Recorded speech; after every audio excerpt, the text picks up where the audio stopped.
auditrice, auditeur, bonjour, tu es au Culte Espoir.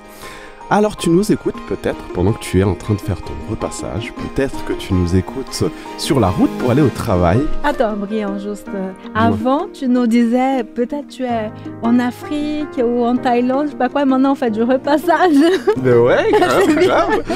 C'est possible. Oui, c'est vrai. Tu viens peut-être pour la première fois ici d'ailleurs, qui sait? Où que tu sois, sois le bienvenu ici, tu es chez toi. Aujourd'hui, autour de la table, je suis accompagné de Mildred et de Stéphane. Bonjour les amis. Salut Brian. Bonjour. Comment ça va? Excellent. Très bien. Merci de nous avoir proposé de t'accompagner. Avec plaisir partagé.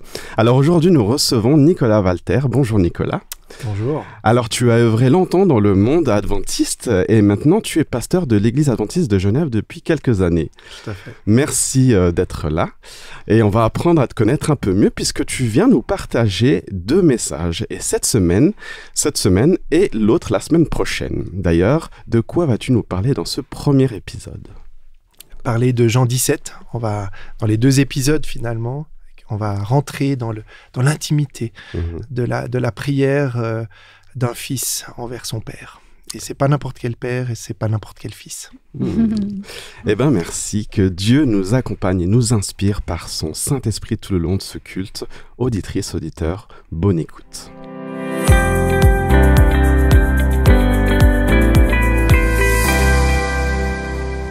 Alors, sans plus attendre, nous commençons notre chronique habituelle « Dieu dans ma semaine ». Stéphane, la parole est à toi. Merci, Brian. Donc, j'ai pas mal réfléchi. On a pas mal réfléchi pour ce thème-là. C'est pas ça. Merci. Et dans l'église que je fréquente, l'église lusophone de Neuchâtel, nous avons reçu un pasteur venant du Brésil. Il faisait une semaine de prière, le pasteur Ricardo. Et un des thèmes le samedi après-midi, c'était sur les influences qui nous rapprochent ou nous éloignent de Dieu. Une des leçons qu'on a pu sortir de ce sabbat, que être chrétien aujourd'hui n'est pas facile du tout. C'est pas toujours simple. Parce que nous sommes bombardés de tous les côtés des influences et la plupart, sincèrement, c'est pas dans la direction de Dieu. Au contraire. Et on est là au milieu de tout ça, de cette bataille qu'on veut vraiment s'accrocher à Dieu et c'est pas facile. Tous les jours, on doit choisir entre le bien et le mal. Dieu nous laisse sa parole et nous pouvons trouver des exemples qui peuvent nous aider à choisir entre le bien. Je dirais même de nos jours qu'il faut nous battre pour y arriver. C'est vrai. Mais Dieu est là pour nous aider à choisir. Et la conclusion qu'on a eue ce sabbat après-midi, c'est qu'il faut que nous soyons des influences vers les autres, pas l'envers. Pas être influencé, mais plutôt des influenceurs. Tout à fait. Exactement. Mais pas l'influenceur qu'on parle d'aujourd'hui, youtubeur, tout ça, pas du tout, mais être influenceur, vraiment la parole de Dieu. Nous devons vraiment nous battre pour influencer les personnes qui sont autour de nous. Et surtout dans un milieu qui n'est pas chrétien. Donc, il faut vraiment savoir comment faire. Mais Dieu nous appelle, et Dieu nous appelle pour faire la différence. Mais il sera toujours là avec nous. Donc, je prie tous les jours que je puisse vraiment être une influence envers les autres. Amen. Merci Stéphane. Merci pour ton encouragement et pour ton influence en témoignant de ce Dieu qui nous accompagne dans ce champ de bataille. Et bien justement, auditeur, auditrice, je te propose de continuer en chanson avec le chant « La bataille » de Jonathan Patton.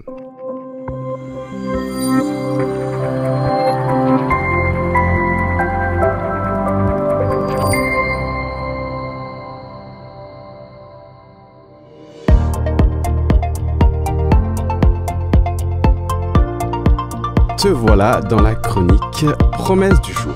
Et j'aimerais te partager un verset qui se trouve dans l'Ancien Testament, plus précisément dans le livre des Psaumes au chapitre 138 et le verset 7. Le psalmiste David s'exprime à propos de Dieu en disant « Quand je marche au milieu de la détresse, tu me rends la vie, tu étends ta main sur la colère de mes ennemis et ta droite me sauve. » Alors, je ne sais pas pourquoi, j'ai un peu bloqué sur ce mot « marche ». Pour ma part, je marche pour aller d'un point A à un point B, pour arriver à destination, au boulot, à la maison. Et dans ce passage, j'ai l'impression que marcher, c'est aussi avoir de l'espoir d'y arriver. Alors dans ce champ de bataille que tu peux parfois mener contre ton ennemi, qui pourrait très bien aussi être une addiction, de mauvaises pensées, de mauvaises habitudes, eh bien je t'encourage à continuer à marcher, à garder espoir, car Dieu te sauve et il te donne la vie. Sois béni.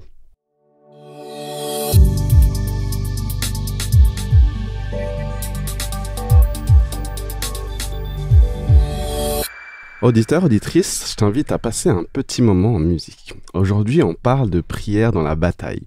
Alors, qui dit bataille dit armée, un groupe de personnes qui se lèvent pour combattre. Alors, entends-moi bien, ce n'est nullement un appel à faire la guerre, mais à combattre avec Dieu et les armes spirituelles que l'on a beaucoup évoquées dans nos cultes précédents, notamment le culte de chroniqueur du 2 juillet. Et combattre avec qui? Avec Dieu, certes, et le plus important, mais aussi avec une assemblée de chrétiens qui se lève et va de l'avant avec lui. Alors voici une chanson de Dena Moana qui s'intitule « Une armée ».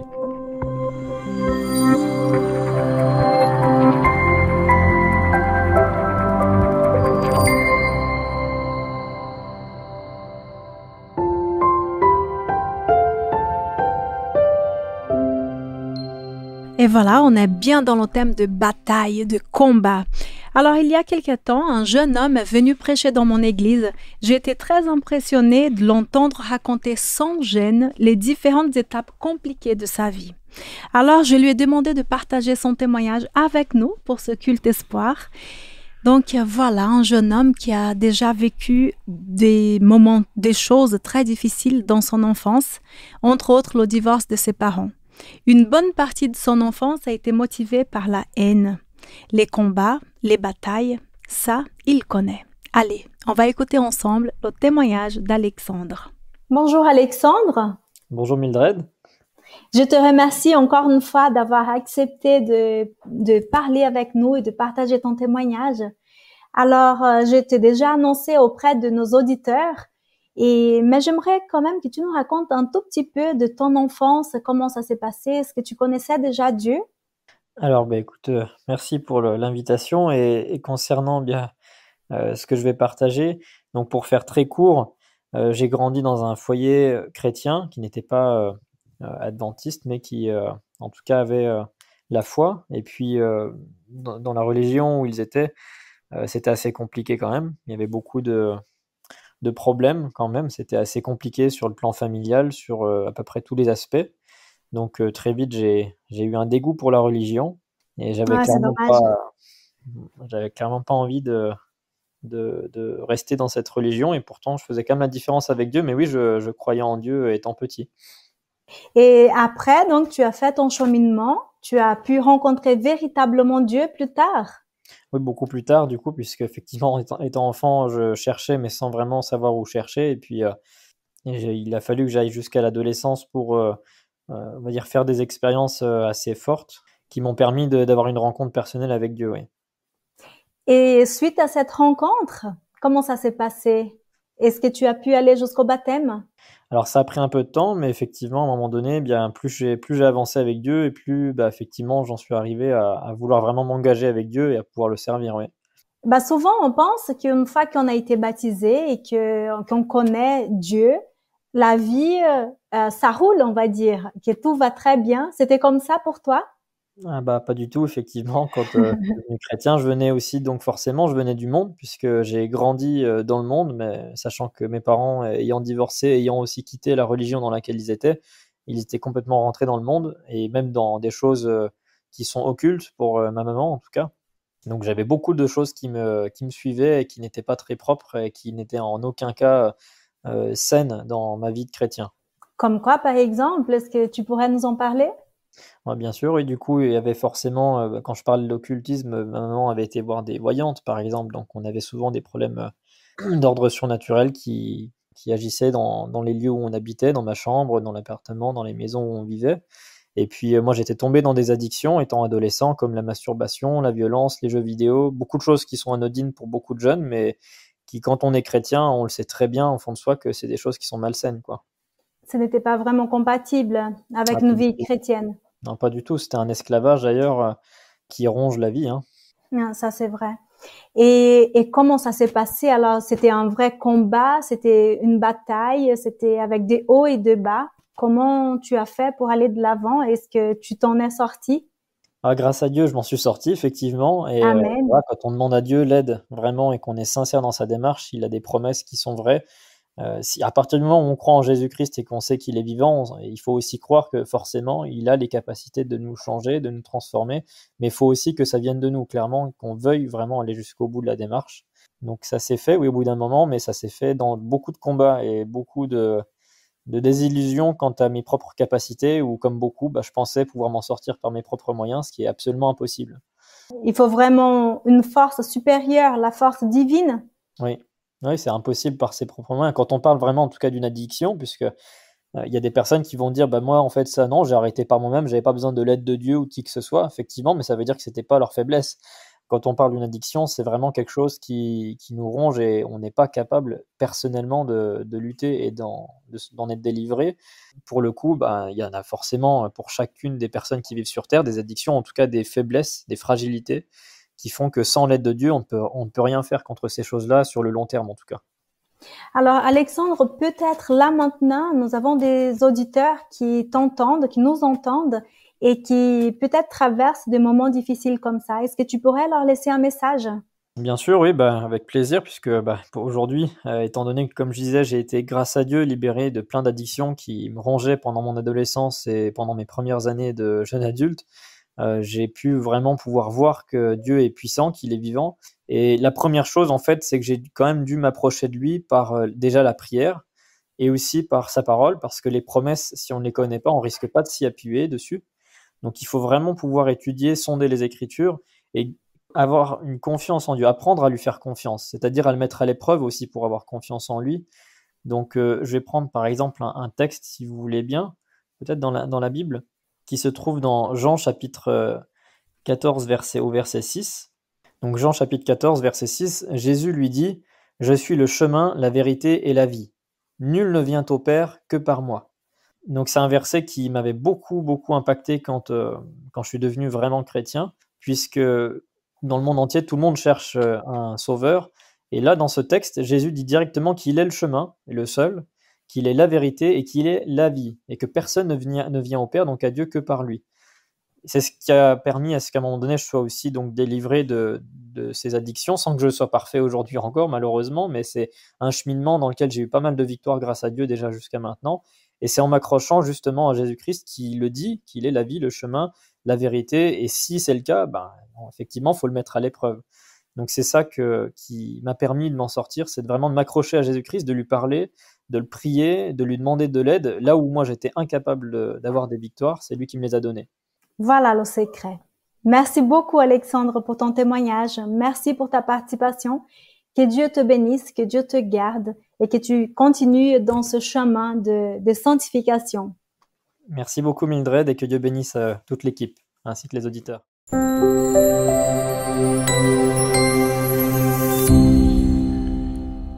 Alors Nicolas, la parole est à toi. J'ai envie de partager avec vous quelque chose sur lequel j'ai pris du temps à réfléchir et qui me parle, mais de manière vraiment très particulière. C'est la fameuse prière de Jésus qu'on appelle la prière sacerdotale. Alors on va revenir sur tout ça, mais avant toute chose, j'aimerais qu'on se mette dans le contexte. On est dans le livre de Jean, et Jean nous raconte, pour bonne part, qu'est-ce qui s'est passé à la fin. C'est les derniers temps de Jésus. Et puis, il y a un moment donné où ils vont vivre ce temps de Sainte Seine, de lavement des pieds. Et puis, à la suite de ça, il y en a un qui a dû partir parce qu'il avait quelque chose à faire. C'était d'aller dénoncer Jésus. Et au moment où Judas est parti, le texte, là on est dans Jean 13, et Jésus va dire quelque chose d'assez extraordinaire. Il va dire, voilà, maintenant tu es parti, va faire ce que tu as à faire. Et le texte nous dit qu'une fois qu'il est sorti, Jésus va dire, maintenant le Fils de l'homme a été glorifié et Dieu a été glorifié en lui. Et tout le texte de Jean 17 commence en fait à Jean 13. Tout ce que Jésus va raconter après découle de ce que Jésus dit ici. Et il va rajouter quelque chose qu'on connaît bien, nous, c'est « aimez-vous les uns les autres, comme je vous ai aimé, vous aussi aimez-vous les uns les autres, à ceux-ci tous connaîtront que vous êtes mes disciples, si vous avez de l'amour les uns pour les autres. » Judas est parti, le Fils de l'homme maintenant va être ou a été glorifié. Vous avez remarqué que c'est un passé, il a été glorifié. Et l'amour est le symbole même de tout ce qui va être dit par la suite. Et là, Jésus va raconter un certain nombre de choses, il va donner des avertissements, il va parler de ce qui va se passer. Imaginez-vous, à un moment donné, que Jésus se tait, et puis le texte dit qu'après avoir parlé, Jésus lève les yeux au ciel et parle. Moment magnifique, parce que Jésus va faire quelque chose d'extraordinaire que probablement les disciples n'ont jamais vu. Ils vont assister au moment le plus intime qu'il peut y avoir entre Jésus et son Père. On sait que Jésus priait, on sait qu'il avait des moments particuliers, mais là, le fait que Jésus, devant ses disciples et devant ses plus proches amis, c'est les plus intimes. Et c'est là, Jésus lève les yeux et il s'adresse à son Père. Et moi, on va pas pouvoir le faire aujourd'hui, mais on pourrait méditer juste sur ce temps extraordinaire, où moi-même, je deviens aussi un spectateur privilégié de ce que Jésus est en train de parler à son Père. Est-ce qu'on arrive, mes amis, à imaginer... Allez, on y va. Est-ce que vous arrivez, mes amis, à imaginer que Dieu parle à Dieu? Ça doit être très, très fort. Ça doit être incroyable. Vous imaginez que là, à un moment donné, le Fils parle au Père et il va dévoiler toute son intimité. Et ce qui est magnifique, c'est que dans ce texte-là, Jésus parle à qui? Parce que le texte dans lequel il se situe, là je fais un petit retour en arrière, dans Jean 15, Jésus va dire quelque chose. Il va dire « Aimez-vous les uns les autres comme je vous ai aimé ». Il n'y a pas le plus grand amour que de donner sa vie pour qui? Pour ses amis. Et il va dire « Vous n'êtes plus des serviteurs, vous êtes désormais mes amis ». Donc Jésus leur fait rentrer dans la stricte intimité. Ce sont ses amis à qui il va confier finalement cette prière particulière. Donc Jésus s'adresse à son Père, il lève les yeux et on rentre dans une intimité profonde. Et dans ce moment, on ne va pas prendre forcément le début de ce texte-là parce que finalement Jésus pose le contexte au départ. Il pose finalement quelque chose d'essentiel et c'est qu'il va remettre finalement toute cette prière entre les mains du Père. Et ce qui est magnifique, c'est que Jésus aurait pu rester, comme au début de sa prière, sur, finalement, on reste un tout petit peu sur la gloire du Fils. Parce que c'est les premiers versets de Jean 17. Et pourtant, on se rend compte que finalement, si le Fils est glorifié, c'est pourquoi? C'est pour que ses amis, les disciples, eux, le deviennent aussi dans leur ministère. C'est-à-dire que finalement, la prière de Jésus, elle est centrée non pas sur lui, ni sur Dieu, mais sur ses amis à lui. Et c'est dans ce contexte-là que finalement, Jésus nous invite aussi à lever les yeux. Et puis, lorsque Jésus s'adresse à son Père, vous avez remarqué qu'il ne dit pas « notre Père », il dit « Père ». C'est vraiment, c'est Abba, c'est le papa. Hein. Donc on est dans quelque chose dans lequel l'intimité et dans lequel moi-même, en tant que disciple, je peux rentrer. Parce que je peux aussi m'adresser à ce Père.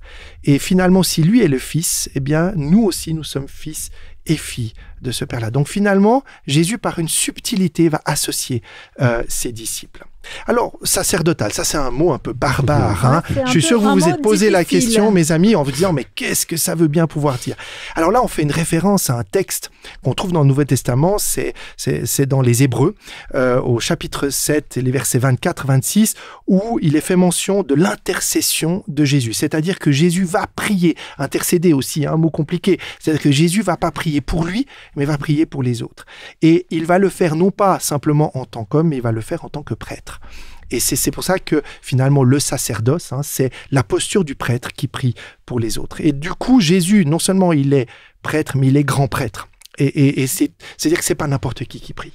Et si c'est lui qui prie pour nous, ça a la plus grande des valeurs. Et ça nous permet de réaliser que très probablement, et là je fais un petit clin d'œil, Jésus continue de le faire aujourd'hui encore. Et j'aimerais maintenant qu'on puisse rentrer, et je vous invite à rentrer avec moi dans cette prière et nous laisser complètement imprégner par ce qu'elle veut nous dire. Je crois que le cœur, on l'a dit, c'est les disciples, c'est ses amis. Et le texte nous donne un certain nombre de clés qu'on va pouvoir voir aujourd'hui et aussi la semaine prochaine, qui nous permet de comprendre finalement dans quelle logique Jésus va prier. Parce que sa prière, mes amis, elle n'est pas du tout aléatoire. Vous savez que nous, quand on prie parfois, on suit une forme d'instinct et puis on pense à ça, puis on pense à ça. Jésus, non, lui, qu'est-ce qu'il va faire? Il a une prière parfaitement construite. Il prie d'abord pour lui, pour être réinvesti dans cette gloire qu'il avait avant de devenir un homme. Ensuite, il va prier pour ses disciples. Ensuite, il va prier pour ceux qui viendront après.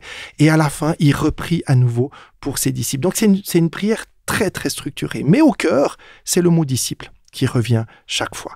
Alors, on verra que cette prière, elle fait un appel à la mission. Elle fait aussi, finalement, le cœur du message du Christ, c'est de faire de nous des envoyés. Et pour faire des envoyés, on ne fait pas n'importe comment. Pour être envoyé, pour être des chrétiens et pour être des disciples, eh bien, c'est pas Jésus a dit, écoutez, moi maintenant, je m'en vais, je vous laisse tranquille et puis on revient dans... On sait pas quand. On sait pas quand. On aimerait Fais bien. Comme tu veux. Pas trop tard. On aimerait bien qu'il tarde pas trop. Mais en attendant, lui, il s'en va. Mais il a laissé des instructions. Et ce qui est intéressant, c'est que dans cette prière, il donne pas des instructions aux disciples. Il demande des choses à son Père. Et donc finalement, c'est le Fils qui remet au Père un certain nombre de choses pour que le Père finalement reprenne la main par rapport à ce que lui il a fait. Alors dans le texte, pour celles et ceux qui ont envie de lire le texte, vous verrez qu'il y a plusieurs fois, il y a des mots-clés qui ressortent. Alors ça c'est toujours intéressant quand on fait un petit peu d'études de texte comme ça, juste avec un petit crayon de couleur, je l'ai fait d'ailleurs dans ma Bible, c'est d'aller chercher les mots récurrents, les mots qui reviennent. Et il y a un mot récurrent qui revient souvent, c'est « donner ». Si vous prenez le verset 8, car je leur ai donné les paroles que tu m'as données et ils les ont reçues, et ensuite un peu plus lent. Enfin, il y a plusieurs fois le mot donner. Et on voit que finalement, le Fils redonne au Père pour que le Père donne quelque chose. Et finalement, c'est un système de don. Et ce don, finalement, me dit quoi? C'est que le Fils redonne. C'est-à-dire, c'est une transmission. C'est que finalement, il y a de l'ordre de ce que le Fils redonne ou retransmet au Père. Le Père va le transmettre aux disciples. Et qu'est-ce que les disciples vont faire après? Ils vont transmettre plus loin. Donc, vous voyez que le don, finalement, donner, c'est un don. Donner, c'est quelque chose qui ne vient pas de nous, c'est ce que Dieu met en nous et qui ne nous appartient pas. Et ça, on le verra l'importance que ça a quand on parlera, n'est-ce pas, du cœur, et le cœur de nos vies, qui finalement, la relation, on verra que ce don, il est très, très important. Et surtout que Jésus va, insister sur ce don, parce qu'il connaît les enjeux énormes qu'il y a pour les disciples au moment où il va partir. Alors bien sûr, c'est quelque chose qui nous interpelle quand même, parce que si Jésus insiste tellement sur le don, c'est que finalement, il sait qu'en faisant ce don, il instaure l'Église. L'Église, c'est quoi? C'est la réunion de tous les dons, c'est-à-dire la réunion de tous ceux qui sont réunis en vue d'une même mission. L'église sont les personnes. Donc. Les églises sont les personnes, c'est-à-dire le rassemblement de celles et ceux qui sont unis par le nom ou pour le nom de Jésus, et comme on le verra un petit peu plus tard. Mais il est quand même important, c'est que Jésus sait quoi? Il sait quoi? Il sait qu'il va partir, il va laisser les disciples tout seuls, et donc du coup, il connaît les enjeux qui vont se passer. Parce que tant que Jésus est là, si Jésus était là, on se sentirait en protection. C'est-à-dire qu'il nous dit ce qu'on doit faire et puis on doit agir en conséquence. Là, Jésus sait qu'il va partir. Alors bien sûr, il y aura le Saint-Esprit qui va prendre le relais, mais on voit qu'ici, l'Esprit, il est sous-jacent. C'est-à-dire qu'il est présent dans le texte, mais sans qu'il soit mentionné. Parce que c'est l'Esprit de Dieu qui va prendre le relais. Alors, Jésus va partir, les disciples vont être séparés de leur maître, comme nous le sommes aujourd'hui, nous sommes tous séparés de ce maître, et finalement, qu'est-ce qui va faire qu'on va rester à la fois attachés à sa parole et continuer à entrer dans la mission dans laquelle il veut qu'on rentre. Et il sait aussi que sans lui, sans sa présence physique, on va tomber plus facilement. On va entrer dans une dynamique qui va être beaucoup plus difficile que s'il marchait à côté de nous. Alors, là, il y a deux mots vraiment qui vont jouer un rôle essentiel dans le texte. Et le premier mot, c'est celui qu'on trouve notamment au verset 11, où Jésus va dire « Père Saint, garde-les en ton nom, que tu m'as donné afin qu'ils soient un comme nous. » Alors moi, je me suis un peu arrêté sur ce mot de « garder ». Pourquoi est-ce que Jésus demande de garder? Pourquoi est-ce qu'on doit rentrer dans cette dynamique-là? Et garder, ça veut dire que il nous confie encore une fois à ce Père pour qu'il intervienne, pour qu'il prenne le relais, et notamment d'une chose, et c'est le texte qui le dit après, c'est pour les préserver du mal. Alors, préserver du mal, ça veut dire que Jésus savait que les disciples au moment où ils allaient partir, déjà du temps de Jésus, ils savaient qu'il y avait un combat. Mais là, ils vont devoir combattre encore plus parce qu'ils vont être attaqués. Ils vont subir un certain nombre d'oppositions qui vont faire qu'ils ne pourront pas tenir tout seuls. Ils ne peuvent pas tenir tout seuls et c'est bien pour ça que Jésus intercède. Et cette intercession va prendre une symbolique très très forte. Et c'est là-dessus finalement que se concentre la première partie du message, c'est que Jésus va dire « sanctifie-les ». Alors sanctifie-les, ça c'est aussi un mot compliqué, sanctifie-les. Alors rends-les saints. C'est ça que ça veut dire. Alors, est-ce qu'on est des saints avec des auréoles sur la tête? Non. Ça veut dire que Jésus va demander à son Père de les mettre à part, c'est-à-dire de les préserver, de les séparer, c'est-à-dire de les mettre dans une relation de proximité avec lui. Okay. Et le fait de mettre à part, le fait de rendre saints, c'est pas. Vous avez remarqué que c'est pas les disciples qui se rendent saints par eux-mêmes, c'est Dieu qui les rend saints. Et c'est non seulement Dieu qui les rend saints, parce que Jésus a demandé à Dieu de les sanctifier. Donc vous voyez, c'est une espèce d'écho comme ça, parce que s'il veut qu'ils soient saints, c'est parce que lui est saint. Il est saint, il transmet cette sainteté à travers son Père à ses disciples. Et c'est grâce à cette sanctification, passez-moi le mot, c'est-à-dire le fait d'être saint, c'est le fait que je vais pouvoir comprendre la mission dans laquelle je rentre. Et le mot sanctifier, on pourrait le dire consacrer. Vous savez, quand on se consacre à quelque chose, c'est-à-dire qu'on donne tout son cœur pour ce qu'on va faire. Et c'est pour ça que cette sanctification que Dieu donne, elle permet, alors même que Dieu seul est saint, c'est ça qui est intéressant, et il n'y a que Dieu qui peut la transmettre, eh bien, si cette sainteté nous est donnée, et si nous-mêmes nous arrivons à la prendre, à la recevoir en nous, eh bien, nous allons pouvoir être des transmetteurs de sainteté. Pas par notre attitude, mais parce que nous transmettons le relais. Rappelez-vous le mot donner, donner, recevoir. Et là, il faut que Dieu nous préserve, nous garde, parce que le monde dans lequel on est un monde de bataille, et dans ce monde de bataille, je ne peux pas entrer dans ce monde de bataille si je n'ai pas été mis à part par le Dieu éternel. Et c'est finalement dans cette relation-là que je vais pouvoir finalement me préparer à aller dans le monde. Parce que notre objectif, c'est pas de rester entre nous. Le but, c'est pas de garder cette parole pour nous. Le but, c'est d'aller finalement au-delà de ça pour transmettre ce que... Partager avec d'autres personnes. Et ce qui est intéressant, c'est que Jésus va les envoyer dans le monde. Mais c'est quoi le monde? On pourrait d'ailleurs se poser la question. On a eu un témoignage, voilà, la difficulté par rapport au combat qu'on a personnel. Mes amis, c'est ça. Parce que le monde est un champ de bataille. Autour de nous, on a plein de tentations, on a plein de choses. Tout n'est pas mauvais, mais tout peut avoir une influence sur nous. Et les disciples vont être envoyés dans ce champ de bataille-là. C'est un champ miné, parce qu'à chaque moment, eh bien, il peut y avoir des pièges et dans lesquels on peut tomber. Et là, Jésus va dire, moi je suis conscient que vous allez dans un moment difficile, mais j'ai demandé au Père de vous mettre à part. Et c'est parce que je vous ai demandé au Père de vous garder contre le mal et de vous mettre à part que maintenant, vous allez pouvoir être équipés pour aller dans le monde et pour pouvoir comprendre comment dans ce monde vous allez pouvoir tenir contre les batailles. Alors des batailles, il y en a plein, on pourra en parler d'ailleurs, chacun aura les siennes. Tous les jours, comme disait Stéphane. Tous les jours. Et c'est ces batailles-là, finalement, qui nous amènent à réaliser que finalement, de manière peut-être pas trop naïve, et de réaliser que les choses se vivent autour de nous et il y a des enjeux, mes amis, des enjeux spirituels très très forts. Mais la question, c'est de savoir où se situe finalement le vrai champ de bataille et quelle arme on a à notre disposition. Et ça, c'est ce qu'on verra la semaine prochaine. Merci.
Nous voilà de retour avec l'Occulte Espoir après cette belle pause instrumentale.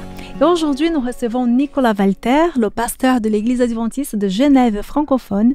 Et il nous a apporté un message très intéressant basé sur Jean, chapitre 17, de versets 11 à 19. Alors donc, nous avons vu que Jésus a prié, il a parlé avec son Père, avec Dieu, et il a demandé que son Père sanctifie l'homme, la femme. Donc, on a bien compris, sanctifier, qu'il les mette à part et que Dieu les prépare pour une guerre spirituelle. Et cette guerre, les amis, on la mène aujourd'hui, ici, dans ce monde. Et c'est ainsi que Christ envoie ses disciples, ses amis. Et sommes-nous aussi. Nous sommes les amis de Jésus. Et nous voilà aujourd'hui. Alors, qu'est-ce que vous voulez dire après cet exposé de Nicolas? C'est surtout la préparation. C'est le mot préparer. C'est que Jésus demande d'aller en bataille, normal. Dès qu'on fait quelque chose, on doit se préparer. Mais c'est qui va nous préparer? Préparer ou équiper? C'est préparer le tout. Ouais. Les deux. Les deux. Mais c'est préparer, c'est quoi préparer? C'est être équipé. Quand on va peut-être dans la montagne skier, on va se préparer. On va équiper nos affaires. Mais moi, c'est le Père qui va nous préparer. C'est ça. C'est pas n'importe qui. C'est vraiment le Père. Qui est le mieux placé pour nous préparer? Qui connaît tout? Qui sait comment résoudre les problèmes? Alors, rentrons dans le vif du sujet. Comment on se prépare, nous? Parce que là, on a dit que nous sommes les disciples, que nous sommes les amis de Jésus. Comment on se prépare pour combattre tous les jours? Comment on se prépare? Il y a beaucoup de façons de se préparer. Vas-y, donne-moi quelques façons. Pareil, j'imagine qu'il y a la parole. Moi, en tout cas, dans mon vécu, c'est vrai que la parole m'aide beaucoup. Je suis pas mal dans la lecture. Le matin, c'est la première chose que je fais. Voilà, je confie ma journée à Dieu. Je confie l'idée d'être avec lui, en fait, de vivre un moment d'intime, un peu comme il s'est révélé à travers ses disciples, ce moment de prière intime. Ce qui m'a marqué aussi dans ce que tu as dit, c'est la notion de don. Tu disais que ce qu'on recevait, c'était un don de Dieu et qui devait être partagé. Nous, souvent, quand on dit qu'on a des dons, c'est des dons, des qualités, et je pense pas qu'on a forcément cette notion-là de ça doit être repartagé. C'est pas quelque chose que tu gardes pour toi. Des fois, on a envie de garder, justement. Voilà, ou que c'est quelque chose... Voilà. Et c'est pas à nous, c'est un don. Pas à nous.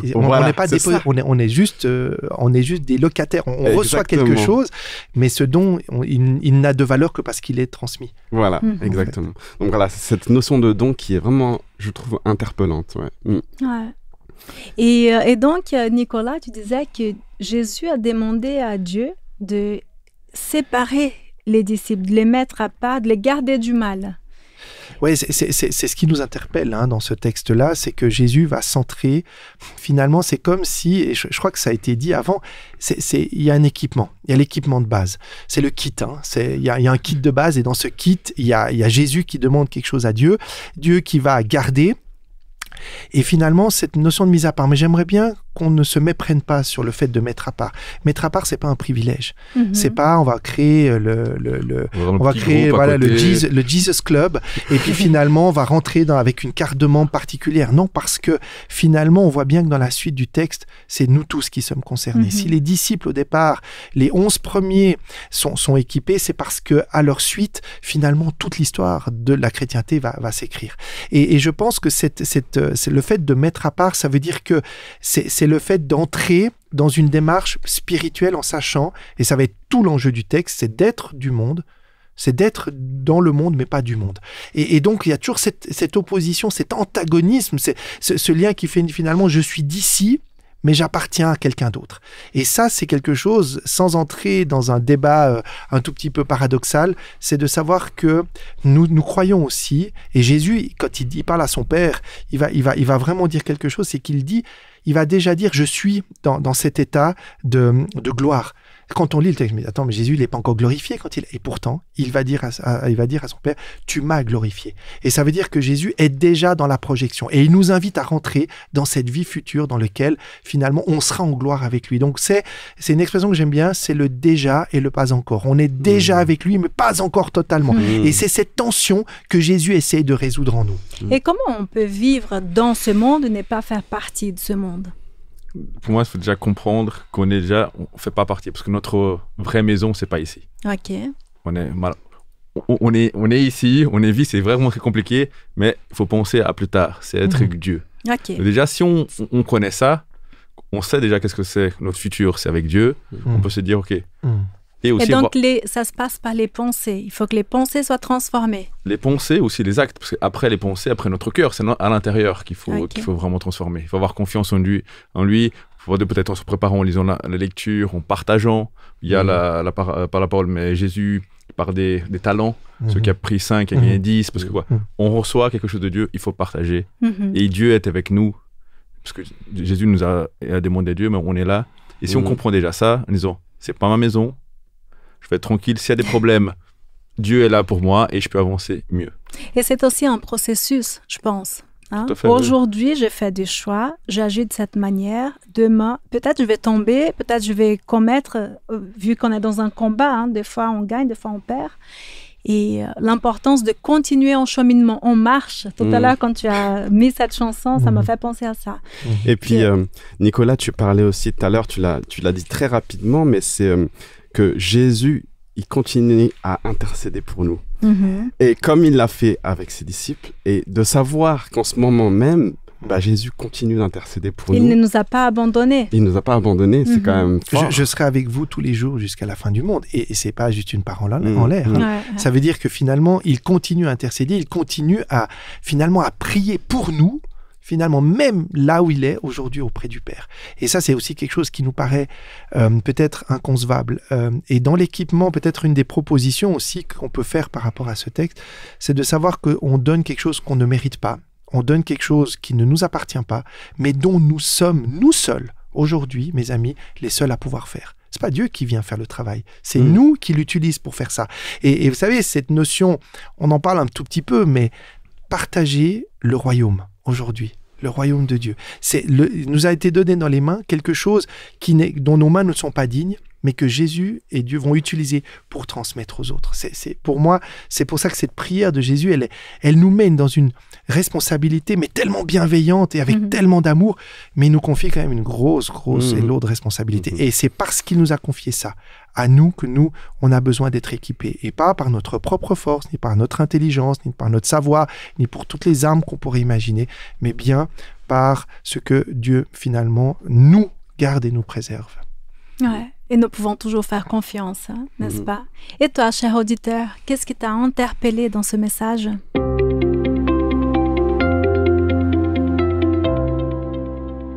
Bienvenue à toi, si tu viens de nous rejoindre, tu es au Culte Espoir. Nous sommes dans la chronique Dieu dans les arts. Et Stéphane, de quel art veux-tu nous parler?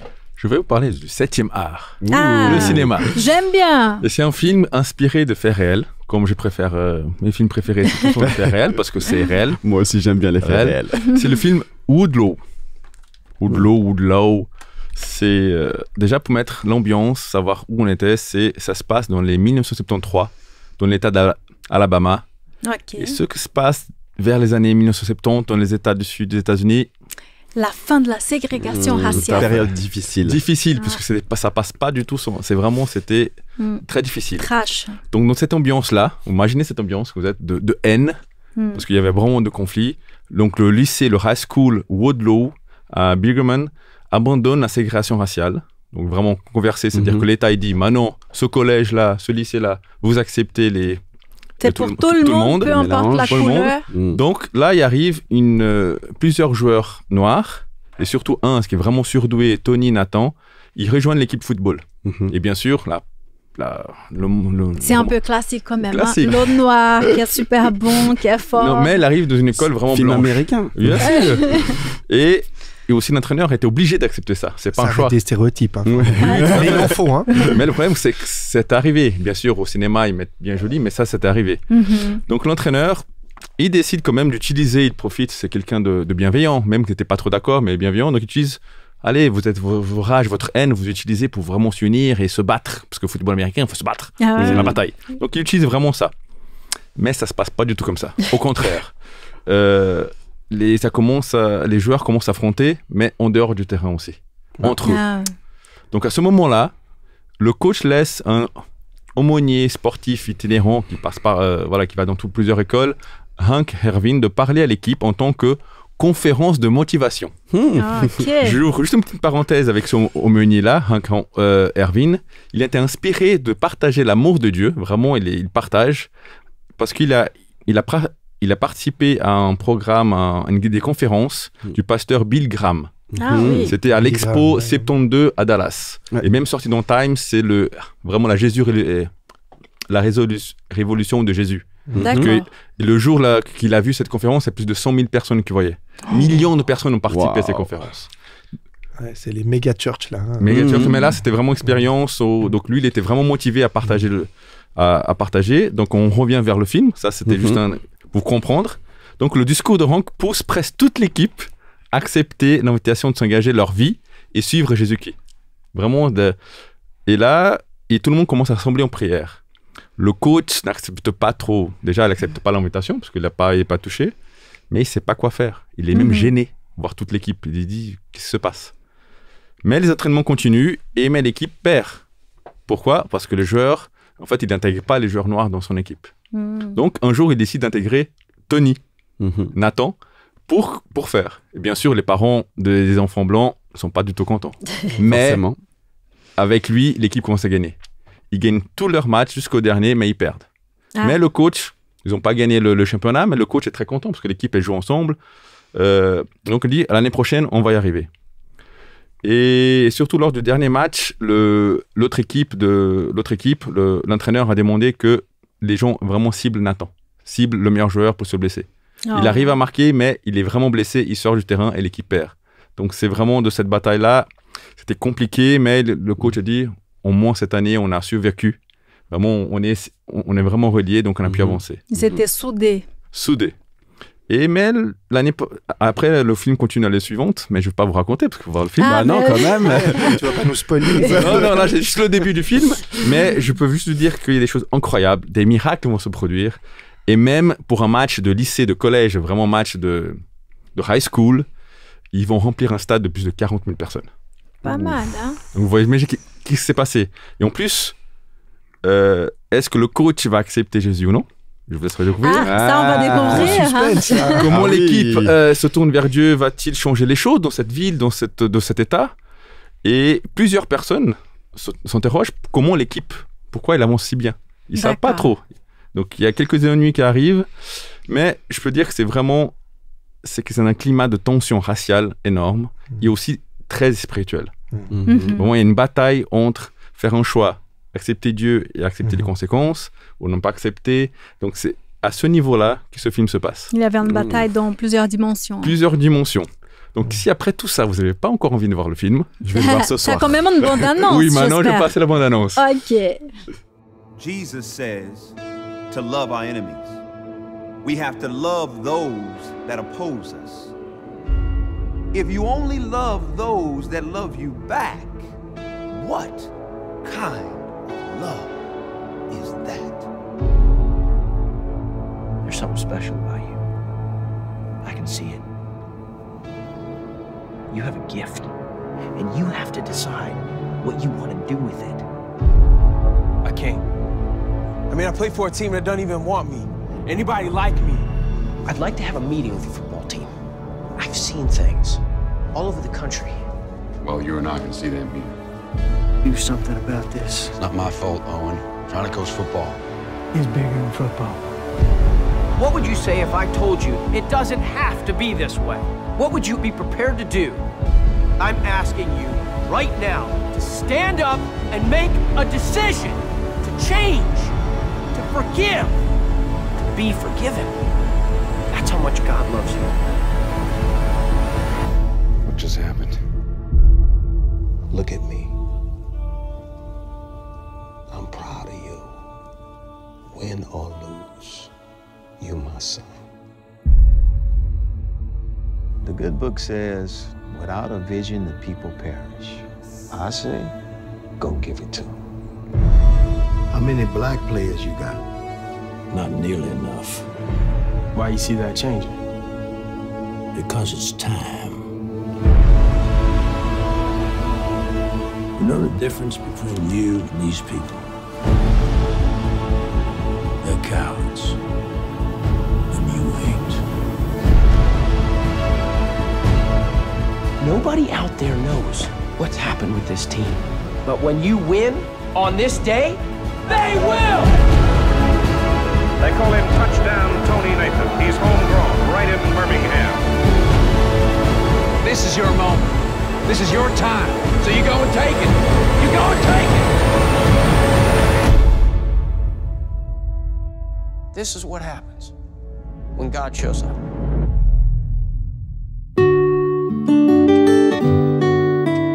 Et ben voilà, après l'occulte espoir, on peut partir regarder ce film. On est partant.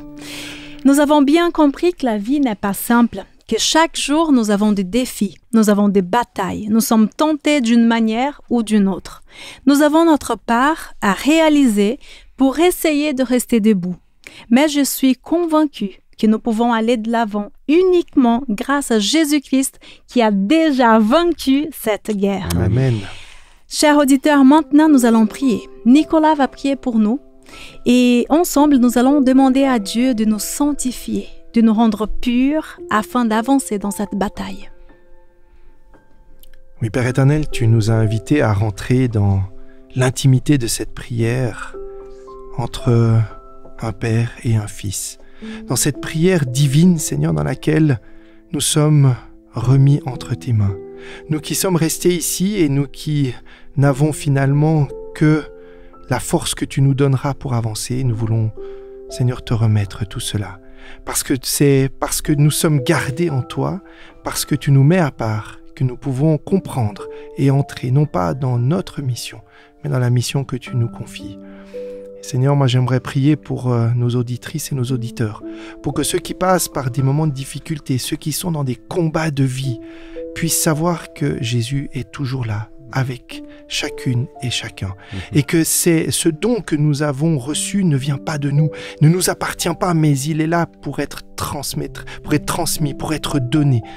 Et nous savons que celui qui le donne est toujours là, fidèle, parce qu'il est le plus puissant, parce qu'il est celui qui veut nous conduire dans cette bataille, parce que cette vie, elle nous offre pas toujours que des belles choses, mais les choses dans lesquelles nous sommes engagés, eh bien nous savons que nous sommes toujours accompagnés.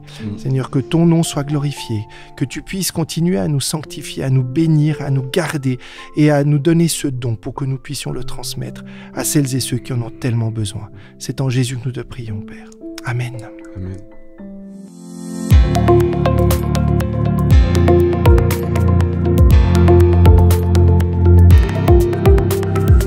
Alors nous n'allons pas nous quitter comme ça sans mettre tout cela en pratique. Alors Mildred, quelle est l'action de la semaine que tu nous proposes? L'heure du bilan est arrivée. Yes. Vous avez peur? Non, ça va. Non, j'attends la suite. Ah bah quand même. Non, effectivement, ça vaut pas la peine d'avoir peur. Ici, au Culte Espoir, nous avons déjà dit quelquefois, nous avons déjà proposé quelquefois de faire des bilans. Mais parce que la vie est comme ça, il est important de faire le point et essayer de découvrir ce qui ne va pas dans ta vie. Cette semaine, cher auditeur, fais un bilan avec Jésus. Demande à Dieu de t'ouvrir les yeux sur ta condition, sur tes combats spirituels que tu ne vois peut-être pas ou peut-être tu les vois très bien. Et qu'est-ce que ça pourrait être, nos combats spirituels? Ça pourrait être une addiction à un jeu vidéo, par exemple. Une dépendance à la pornographie, trop accro aux séries télé. C'est vrai, il y a des séries un peu bizarres qui finalement n'apportent rien du positif. Ou dépendant du regard des autres. Et puis même les musiques qui ne sont pas parfois compatibles avec une vie chrétienne. Ouais, ça peut aussi être le fait d'être trop critique ou hypocrite. Toutes les dimensions de nos vies sont liées, corps et âme. Ces éléments ne peuvent pas être dissociés. Sois sincère avec Dieu cette semaine et demande-lui de t'aider à cibler ce qui doit être corrigé dans ta vie. Que ton cœur ne soit pas partagé. Donne plus de place à Dieu et sois tout entier à lui. Et voilà mon action. Eh ben, merci beaucoup. Alors, on va mettre tout ça en pratique. Hein. Oui. Il y aura du boulot. Il y aura du programme, ouais. Alors, auditrices, auditeurs, nous arrivons déjà à la fin de ce culte. Merci Mildred et Stéphane pour vos partages. Merci Nicolas d'avoir accepté de venir et nous Merci nous retrouvons de l'invitation. Avec plaisir. Et nous nous retrouvons la semaine prochaine pour la suite de notre série, du coup. Hein. Et quelle langue vas-tu aborder pour la semaine prochaine? Ah, je vais toucher au cœur. Touché au cœur. J'aime bien ce thème. Alors merci, pour ma part j'ai hâte. En attendant, je te souhaite une belle semaine. Merci à vous. Belle aussi. semaine à vous deux et belle semaine à toi, auditeur, auditrice. Sois abondamment béni. On se retrouve très vite. Ciao. À bientôt.